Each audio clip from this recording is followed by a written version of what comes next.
श्री शिवाय नमस्तुभ्यम। नमस्कार मित्रों, मेरे चैनल में आप सभी का बहुत बहुत स्वागत है। आज 20 जनवरी दिन मंगलवार काल अष्टमी है। आप सभी को काल अष्टमी की बहुत बहुत शुभकामनाएं। आइए काल अष्टमी की व्रत कथा सुनते हैं। काल अष्टमी के दिन इस कथा को अवश्य सुननी चाहिए।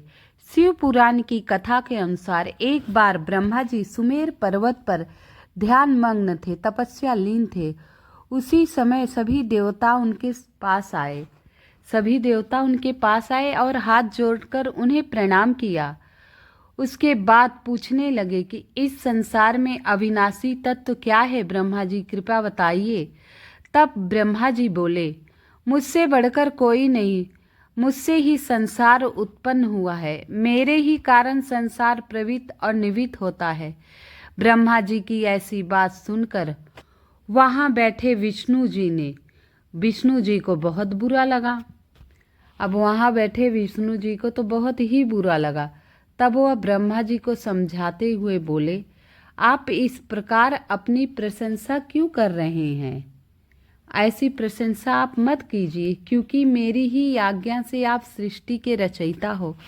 जब मैं आज्ञा देता हूँ तभी आप सृष्टि रचते हो।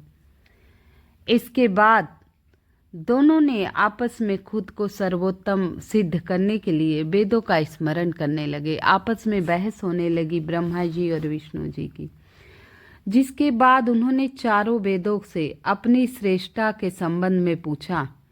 तब ऋग्वेद ने भगवान शिव का स्मरण करते हुए बोले, हे ब्रह्मा, हे श्री हरि, जिसके अंदर पूरा भी विश्व निभित है, वह एक भगवान शिव ही है। तब यजुर्वेद बोले कि उन परमेश्वर भगवान विष्णु की कृपा से ही वेदों की सर्वोत्तम सिद्ध होती है। इसके बाद साम वेद बोले, जो समस्त संसार के लोगों पर भर माता है और जिसकी क्रांति से सारा विश्व प्रकाशमय होता है, वह त्रयंबकर महादेव हैं। वेदों की बात सुनकर ब्रह्मा और विष्णु बोले, हे वेदों, तुम्हारे वचनों से सिर्फ तुम्हारी अज्ञानता ही झलकती है। भगवान शिव तो सदा अपने शरीर पर भस्म धारण करते हैं और उनके सिर पर जटाजूट व गले में रुद्राक्ष है। वे सांपों को धारण करते हैं। भला शिव के परम तत्व कैसे कहा जा सकता है? उन्हें परब्रह्म किस प्रकार माना जाता है? ब्रह्मा जी और श्री हरि के इन वचनों को सुनकर हर जगह मूर्त और अमूर्त के रूप में विद्यमान रहने वाले ओंकार बोले कि भगवान शिव शक्तिधारी हैं, वही परमेश्वर हैं तथा वो सर्व कल्याणकारी हैं। वे महान नीलाधारी हैं और इस संसार में सब कुछ उनकी आज्ञा से होता है।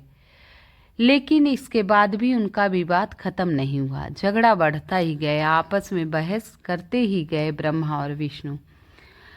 तभी उन दोनों के बीच में एक विशाल ज्योति प्रकट हुई, दिव्य ज्योति प्रकट हुई, जिसका न कोई आरंभ था न कोई अंत था।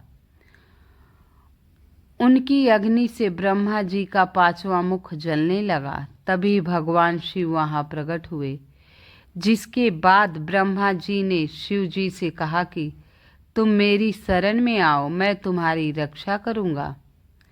तुम मेरे सिर से प्रकट हुए हो और तुमने रोना आरंभ कर दिया। इसी से मैंने तुम्हारा नाम रुद्र रखा था। ब्रह्मा जी के बातें सुनकर शिव जी को क्रोध आ गया और उन्होंने ही रौद्र रूप धारण कर लिया, और जिससे काल भैरव की उत्पत्ति हुई। काल भैरव ने घमंड में चूर ब्रह्मदेव के जलते हुए सिर को काट दिया। इससे उन पर ब्रह्म हत्या का दोष लगा। तब वह भगवान शिव ने उनको सभी तीर्थों का भ्रमण करने वाला सुझाव दिया। फिर वह तीर्थ यात्रा पर निकल गए। पृथ्वी पर सभी तीर्थ भ्रमण करने के बाद काल भैरव शिव की नगरी काशी पहुंचे। वहाँ पर ब्रह्म हत्या से दोष से मुक्त हो गए। तो ये काल भैरव की अद्भुत कथा थी। इसे कालाष्टमी के दिन अवश्य सुननी चाहिए।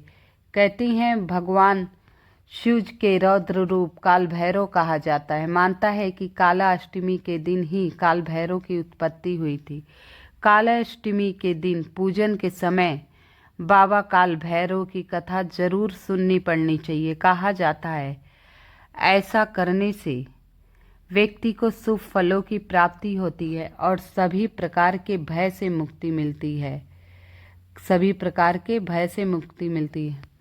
हर साल काल भैरव जयंती मनाई जाती है। इसे कालाष्टमी के नाम से जानते हैं। इस दिन भगवान रौद्र रूप की उत्पत्ति हुई थी। बाबा महाकाल के कई नामों को जाना जाता है, जिसमें से एक काल भैरव है। तो इसकी कथा मैंने आपको सुनाई है। काल अष्टमी के दिन भगवान भैरव की पूजा विधि विधान से की जानी चाहिए। व्रत करने से व्यक्ति भय मुक्त हो जाता है। इसके साथ ही उसके जीवन में की सारी परेशानियां धीरे धीरे दूर होती रहती हैं। काल अष्टमी के दिन पूजन करने वाले सभी भक्तों को भैरव बाबा की कथा जरूर पढ़नी चाहिए। ऐसे करने से पूजा सफल मानी जाती है। और काला अष्टमी के दिन काले कुत्ते को सरसों का तेल लगाकर रोटी अवश्य खिला दीजिएगा। तो बहुत ही शुभ तिथि है, काल भैरव जयंती है। आप सभी से अवश्य मनाइएगा, पूजा कीजिएगा और व्रत कथा सुनने पढ़ने से सारी मनोकामनाएं अवश्य पूर्ण होती हैं। आपको मेरी वीडियो पसंद आ रही हो तो कृपया मेरी वीडियो को लाइक एवं सब्सक्राइब अवश्य कर दीजिएगा। कमेंट में हर हर महादेव, श्री शिवाय नमस्तुभ्यम अवश्य लिख दीजिएगा। जय श्री कृष्ण।